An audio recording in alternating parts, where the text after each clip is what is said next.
जय शिवराय मित्रांनो हरभरा हमीभाव खरेदीसाठी नोंदणी कशी करायची याच्याबद्दलची सविस्तर अशी माहिती आजच्या या व्हिडिओच्या माध्यमातून घेण्याचा प्रयत्न करणार आहोत. मित्रांनो, राज्यामध्ये 6,71,000 मेट्रिक टन हरभरा खरेदीचं उद्दिष्ट देण्यात आलेलं आहे आणि 1 मार्च 2026 ते 31 मार्च 2026 या कालावधीमध्ये ही नोंदणी देखील करण्यासाठी मंजुरी देण्यात आलेली आहे. मित्रांनो, याच्यासाठी नोंदणी कशी करायची हे आज आपण या ठिकाणी पाहण्याचा प्रयत्न करणार. मित्रांनो, याच्यासाठी तुम्हाला तुमच्या मोबाईलवरती ई समृद्धी ऍप्लिकेशन डाउनलोड करायचे. ई समृद्धी तुम्ही गुगल प्ले स्टोर वरती सर्च करू शकता. ई समृद्धीचे ऍप्लिकेशन आहे, याला तुम्हाला इन्स्टॉल करायचे. ऍप्लिकेशन डाउनलोड होऊन इन्स्टॉल झाल्यानंतर आपल्याला ओपन करायचे. ई समृद्धी दाखवलं जाईल. हे दाखवल्यानंतर पुढे आपल्याला लँग्वेज सिलेक्ट करण्यासाठी विचारलं जाईल. इंग्लिश, हिंदी, मराठी कुठली लँग्वेज पाहिजे ती घेऊ शकता आणि सेव्ह करायचे. याच्यानंतर मोबाईल नंबर आणि खाली दिलेला कॅप्चा कोड टाकून आपल्याला सबमिट करायचे. सबमिट केल्यानंतर एक ओटीपी आपल्या मोबाईलवरती पाठवला जाईल. तो ओटीपी एंटर करायचा आहे. मोबाईल नंबर दाखवून ओटीपी एंटर केल्यानंतर आपल्याला पुढे लॉग इन दाखवलं जाईल. आता हे लॉग इन झाले, परंतु आपली आणखी नोंदणी याच्यात नाही, तर तात्पुरती नोंदणी सुद्धा आपण याच्यामध्ये करू शकता. ज्याच्यामध्ये आपलं नाव, मोबाईल नंबर, आधार नंबर, राहण्याचा जे काही आपलं राज्य, जिल्हा, तालुका, गाव असे सगळ्या बाबी आपण याच्यामध्ये निवडू शकता आणि ही तात्पुरती नोंदणी आहे. याच्यामध्ये प्रत्येक वेळेस तुम्हाला तुमची जमिनीची कागदपत्र वगैरे सर्व द्यावं लागेल आणि आपण जर कायमस्वरूपी नोंदणी केली तर ऍग्रीस्टॅक नुसार जो आपला डाटा आहे तो डाटा या ठिकाणी घेतला जाणार आहे. आता तात्पुरत्या नोंदणीमध्ये आपण जर पाहिलं तर सर्वात प्रथम आपल्याला राज्य निवडायसाठी दाखवलंय. राज्य निवडल्यानंतर आपल्याला जिल्हा निवडायचा आहे. जिल्हा निवडल्यानंतर पुन्हा आपला त्या जिल्ह्यामध्ये असलेला तालुका निवडायचा आहे.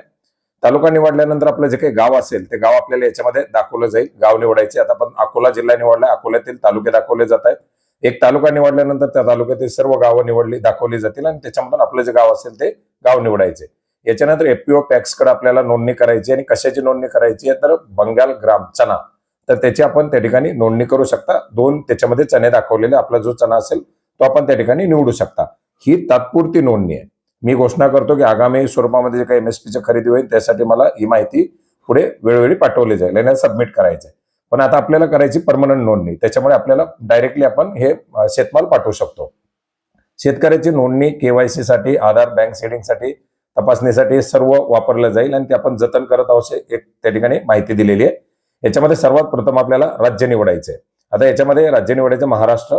राज्य निवडल्यानंर या ठिकाणी आपण फार्मर आयडी जो काही दिलेला आहे तो या लॉग इन मोबाईल नंबरवरती लिंक नाही असं दाखवलं जातंय. जो आपला ऍग्रीस्टॅकला मोबाईल नंबर दिलेला असेल तोच मोबाईल नंबर याच्यामध्ये वापरा. तुमची सर्व माहिती ऑटोमॅटिक घेतली जाईल. आधार कार्ड असेल किंवा तुमचा ऍग्रीस्टॅक फार्मर आयडी असेल, ही सगळी माहिती या ठिकाणी घेतली जाणार आहे. आधार कार्ड नुसार शेतकऱ्याचं नाव, त्याच्यानंतर शेतकऱ्याचा आधार नंबर. शेतकऱ्याचा आधार नंबर टाकल्यानंतर राईट साईडला एक ऑप्शन दिलेली आहे, त्याच्यावरती क्लिक करायचे.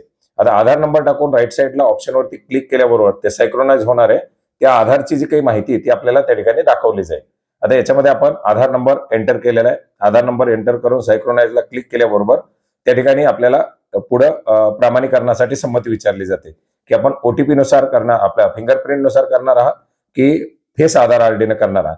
जर फिंगरप्रिंट कनेक्ट असेल तर फिंगरप्रिंट करायचे. चेहरा प्रमाणीकरण फेस आधार आरडी ऍप्लिकेशन घेतलेलं असेल तर त्यानुसार करायचे. आधार फेस आरडीनं आपण या ठिकाणी क्लिक करायचे. आधार फेस आरडी वरती क्लिक केल्यानंतर आपल्यासमोर कॅमेरा खुलेल, ज्याच्यामध्ये आपले डोळे स्कॅन केले जातील आणि डोळे स्कॅन ओळख पटल्याबरोबर आपला पूर्ण डाटा आधारचा जो आहे तो या ठिकाणी घेतला जाणार आहे. नाव, पत्ता, वय वगैरे सर्व, जन्मतारीख वगैरे सर्व दाखवलं जाईल. या तपशिलाची पुष्टीकरावरती आपल्याला क्लिक करायचे. तपशिलाची पुष्टीकरावरती क्लिक केल्यानंतर ही माहिती आपली त्या प्रोफाईलला जुडली जाणार आहे. शक्यतो रजिस्ट्रेशन करत असताना आपला ऍग्रीस्टॅकशी दिलेला जो मोबाईल नंबर आहे तोच मोबाईल नंबर वापरा. आधारशी लिंक असलेला मोबाईल नंबरच वापरा, जेणेकरून एवढ्या सगळ्या प्रक्रिया तुम्हाला कराव्या लागणार नाहीत. याच्यानंतर तुम्हाला जिल्हा, ऍग्रीस्टॅक, शेतकरी आयडी, त्याच्यानंतर तुमचा जो जिल्हा असेल तो जिल्हा निवडायचा आहे. त्याच्यानंतर तालुका निवडायचा आहे. तालुका निवडल्यानंतर त्या तालुक्यामध्ये आपलं जे काही गाव असेल ते गाव आपल्याला निवडायचे. गावाची यादी आपल्याला या ठिकाणी दाखवली जाणार आहे. याच्यामधून आपलं जे गाव असेल ते गाव निवडायचे ज्या गावामध्ये आपली जमीन आहे. त्याच्यानंतर शेतकऱ्याची वर्गवारी, लार्ज आहे, मार्जिनल आहे, मीडियम आहे, जे काही आपलं शेत असेल त्यानुसार द्यायचे. बहुभद्रक, अल्पभद्रक, जे काही अत्यल्पभूधारक. याच्यानंतर वर्ग श्रेणी, जनरल, एससी, एसटी, ओबीसी जे असेल ते आपल्याला निवडायचे. नंतर ते जे काही शेतकरी असेल त्या शेतकऱ्याच्या वडिलाचं नाव आणि सहाय्यक दस्तावेज मध्ये आपण या ठिकाणी आधार कार्ड अपलोड करू शकता. जर इतर काही डॉक्युमेंट असेल तर आपल्याकडे ते सुद्धा आपण या ठिकाणी अपलोड करू शकता. त्याच्यामध्ये 10 MB पेक्षा कमी आकाराची जेपीजी किंवा पीडीएफ फाईल आपल्याला द्यायची आहे. सबमिट करायचे. पुन्हा पुष्टी करायला विचारलं जाईल आणि आपलं रजिस्ट्रेशन होणार आहे. आता पुन्हा लॉग इन करायचे.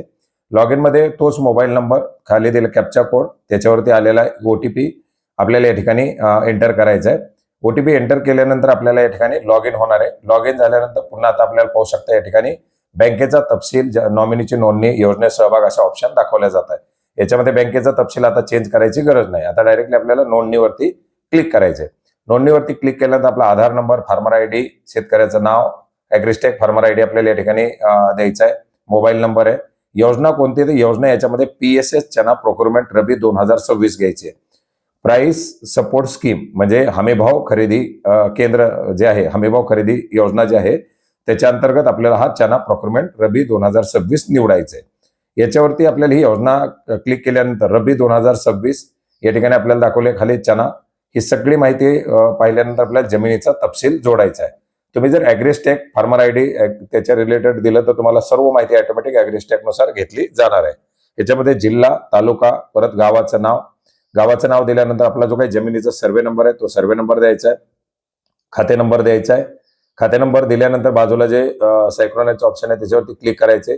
त्या खात्याच्या शेतकऱ्याची माहिती दाखवली जाईल, आपल्या आधारनुसार जी माहिती त्यानुसार, आणि त्यानुसार जी काही जमीन आहे ती जमीन या ठिकाणी दाखवली हेक्टर आणि एकरमध्ये. त्याच्यानंतर पुढे आपल्याला आपल्या जमिनीचा 7/12 या ठिकाणी आपल्याला अपलोड करायचा आहे. जमिनीचा तपशील अपलोड करा. वरती आपल्याला केंद्र निवडायचे आणि त्याच्यानंतर या सर्व जमिनीच्या तपशीलला निवडून आपल्याला सक्रिय करावरती क्लिक करायचे. जर दुसऱ्या जमिनीचा तपशील जोडायचा असेल तर तो दुसऱ्या जमिनीचा तपशील देखील आपण याच्यामध्ये जोडू शकता. तर मित्रांनो, अशा प्रकारे आपण ही अगदी सोप्या अशा पद्धतीनं ई-समृद्धी पोर्टलवरती नोंदणी करू शकता. नोंदणी करत असताना ॲग्रिस्टेकला दिलेला मोबाईल नंबर, आधारशी लिंक असलेला मोबाईल नंबर वापरण्याचा प्रयत्न करा. आपल्या मोबाईलमध्ये फेस आधार RD ऍप्लिकेशन ठेवा. या सर्व माहितीसह आपण PSS चना रबी प्रोक्युरमेंट 2026 साठी आपली ही नोंदणी करू शकता. धन्यवाद.